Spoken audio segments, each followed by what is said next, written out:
ផ្លេចគិតមាតិកាទី21 4ចំណុចសាមញ្ញដែលអ្នកផ្លេចគិតនៅពេលដែលមនុស្សគិតថាអ្វីមួយជារឿងសាមញ្ញនោះគេងាយនឹងផ្លេចឬមិនអាចគិតពីវាបានឡើយហើយនៅពេលដែលរឿងសាមញ្ញនោះវារឹតតែច្រើនវានឹងក្លាយទៅជារឿងលែងសាមញ្ញនៅពេលដែលយើង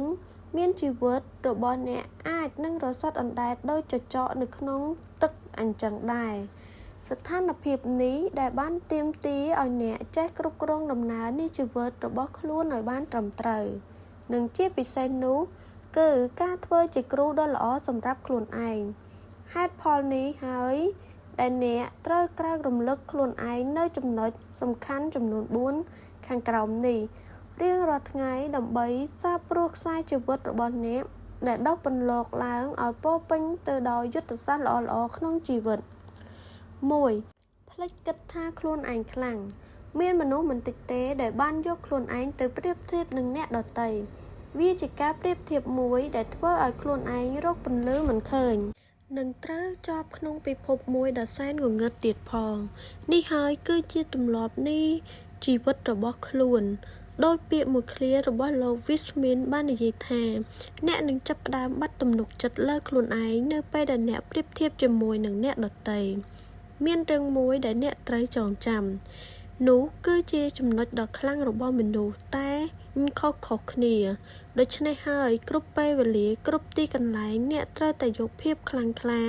ដែលអ្នកកំពុងមាននៅក្នុងខ្លួនមកដកខាត់វាឲ្យរឹតតែខ្លាំងឡើង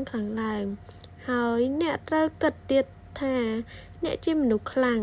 និងអាចយកជ័យជំនះលើគ្រប់ឧបសគ្គបានទាំងអស់ហើយត្រូវប្រាប់ខ្លួនឯងគ្រប់ពេលវេលាថាខ្ញុំខ្លាំង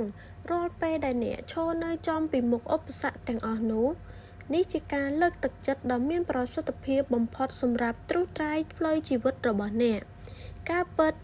បែបនេះវាស្ថិតនៅក្នុងខ្លួនអ្នកជានិច្ចដរាបណាអ្នកនៅតែបន្តដំណើររបស់អ្នកប៉ុន្តែការគិតបែបនេះមិនមែនមានន័យឲ្យអ្នកប្រើសម្រាប់និយាយអួតប្រាប់គេថាខ្លួនអ្នកល្អលើសគេលើសឯងនោះទេតែជាការប្រើប្រាស់សម្រាប់និយាយប្រាប់ខ្លួនឯងទៅវិញទេហើយក៏ជាការបណ្ដុះបែបផែនផ្លូវចិត្តរបស់អ្នកមិនឲ្យមានទម្លាប់ចោះចាញ់នឹងឧបសគ្គផងដែរទី2ផ្លេចគិតថាវាជារឿងងាយស្រួលជាទូទៅបើអ្នកចាប់ផ្ដើមធ្វើអ្វីមួយដែលជារឿងពិបាកបន្តិចនោះអ្នកក៏ចាប់ផ្ដើមមានកូនចិត្តចង់រាថយនិងគិតថាវាជារឿងដ៏សែនពិបាកបំផុតបន្ទាប់មកនឹងមានសម្លេងខ្សឹបតិចថាខ្ញុំមិនអាចធ្វើបានទេដែលជាហេតុធ្វើឲ្យអ្នកអស់ទឹកចិត្តធ្វើវាឲ្យសម្រេចពេលនោះអ្នកនឹងបោះបង់វាចោលគឺបោះបង់នៅអ្វីដែលអ្នកកំពុងតែមានឬអ្វីដែលអ្នកកំពុងនៅចិត្តនឹងមាន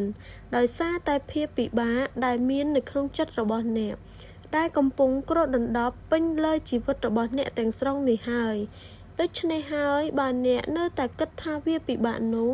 សូម្បីតែរឿងតូចមួយក៏អ្នកមិនអាចធ្វើវាបានដែរបើអ្នកពិតជាមនុស្សជោគជ័យនិងជាមនុស្សអស្ចារ្យម្នាក់នៅក្នុងអនាគតមែននោះសូមអ្នកបដូរការគិតពីរឿងពិបាកនេះចេញទៅហើយជំនួសមកវិញដោយពាក្យថាងាយស្រួលទៅវិញការចាប់ផ្ដើមធ្វើអ្វីមួយនិងការគិតថាជារឿងងាយស្រួលនោះមនុស្សនឹងចាប់ផ្ដើមធ្វើវាដោយអស់ពីចិត្តនិងអស់ពីសមត្ថភាពតែម្ដងដោយមិនខ្វល់ថារឿងនោះជារឿងងាយស្រួលឬពិបាកឡើយអ្វីដែលសំខាន់អ្នកបានចាប់ផ្ដើមធ្វើវា3ផ្លេចគិតរកដំណោះស្រាយដើម្បីក្លាយខ្លួនជាមនុស្សដែលមានការគិតល្អរហ័សនិងវិជ្ជមានមនុស្សម្នាក់បានប្រើប្រាស់ពេលវេលាជាច្រើនក្នុងការដកខាត់និងពង្រឹងសមត្ថភាពរបស់ពួកគេពោលគឺហាត់វឹកខួរក្បាលរបស់គេជារៀងរាល់ថ្ងៃ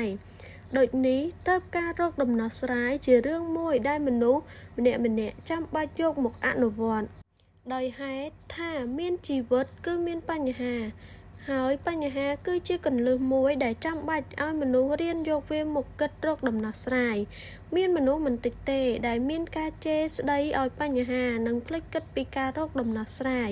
ពេលចាប់ផ្ដើមមានបញ្ហាចាប់ផ្ដើមស្ដីបន្ទោសឲ្យបញ្ហាដោយមិនបានយកពេលវេលានោះ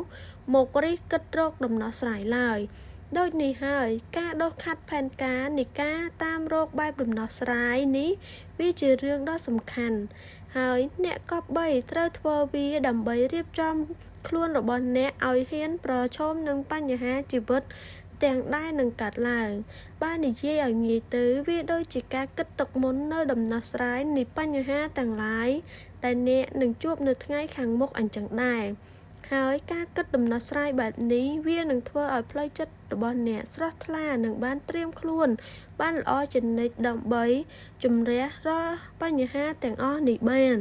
ទី4ផ្លេចត្រៀមខ្លួនដើម្បីចាប់យកភាពជោគជ័យតើអ្នកបានត្រៀមខ្លួនហើយឬនៅដើម្បីចាប់យកភាពជោគជ័យក្នុងជីវិតរបស់អ្នកបើនៅតើអ្វីខ្លះជាគោលដៅដែលអ្នកចង់បានភាពជោគជ័យដូចជាការងារការសិក្សាតំណែងកេរ្តិ៍ឈ្មោះមុខជំនួញឬគ្រួសារដ៏មានសុភមង្គលក្នុងចំណោមចំណុចទាំងនេះអាចមានចំណុចមួយចំនួនឬទាំងអស់ដែលអ្នកចង់បានដូច្នេះហើយវាមិនមែនជារឿងដែលអ្នកត្រូវអែនអនដេករង់ចាំឱកាសចូលមកនោះទេពោលគឺត្រូវចាប់ផ្ដើមចេញពីខ្លួនអ្នកមានតែអ្នកប៉ុណ្ណោះដែលអាចស្រវាចាប់យកនិងបង្កើតឱកាសឲ្យខ្លួនឯងបានដើម្បីឲ្យបានជ័យជំនះសម្រាប់តាមបំណងប្រាថ្នារបស់អ្នកពិតប្រាកដនៅពេលអ្នកបានត្រៀមខ្លួនរួចរាល់ហើយនោះបញ្ហាឬឧបសគ្គគ្រាន់តែជាក្លិនស្អុយដែលហោះកាត់តាមខ្លួនរបស់អ្នកតែប៉ុណ្ណោះ